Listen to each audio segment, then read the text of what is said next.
నమస్కారం ఘంటారావానికి స్వాగతం. ముందుగా ప్రధాన అంశాలు. వర్షాలకు మార్కెట్ యార్డుల్లో తడిసిన ధాన్యం మక్కలు, చేతికి వచ్చిన పంట నీటి పాలైందని అన్నదాతల ఆవేదన.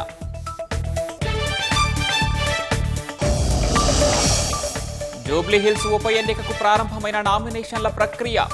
ఈ నెల 21 వరకు స్వీకరణ, వచ్చే నెల 11న పోలింగ్. కరూర్ తొక్కిసలాట ఘటనపై సిబిఐ విచారణకు సుప్రీంకోర్టు ఆదేశం. జస్టిస్ అజయ్ రస్తోగి నేతృత్వంలో 3 సభ్యుల కమిటీ ఏర్పాటు. ఇజ్రాయెల్ బందీలను విడుదల చేసిన హమాస్, తొలి విడతగా 7గురిని రెడ్ క్రాస్ సంస్థకు అప్పగింత.